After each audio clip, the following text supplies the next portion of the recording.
అండి, welcome to my channel. నేను మీ శారదాని. నేను ఇవాళ ఉగాది స్పెషల్గా పాయసం చేసుకుంటున్నానండి. పాయసం బియ్యం తీసుకున్నాను, బెల్లం తీసుకున్నాను, యాలకులు ఇవి దంచి తీసుకున్నాం అండి.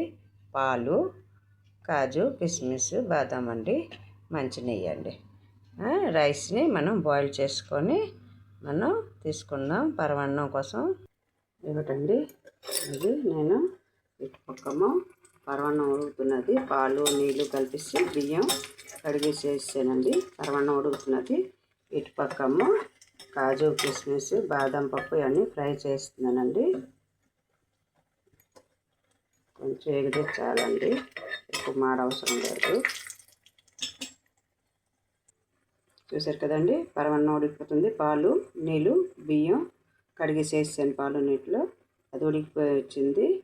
చూస్తాం మరి. చూడండి ఉడికిపోయింది. ఇకను మనం బెల్లం వేసుకుంటామండి. బెల్లం వేసుకుంటాం కావాల్సినంత. యాలక పొడి కూడా వేస్తామండి. మన పాయసం రెడీ అయిపోయిందండి. మనం ఫ్రై చేసుకున్నవి వేసుకుంటాం.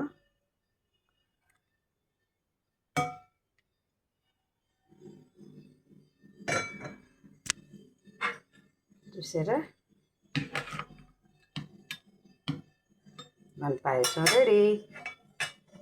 నేను ఉగాదికి చేస్తాను, రామనవమి కూడా చేస్తానండి. ప్రతి పండగకి పాయసం మాత్రం చేస్తాను. మీరు చేసుకోండి. Like, share, subscribe.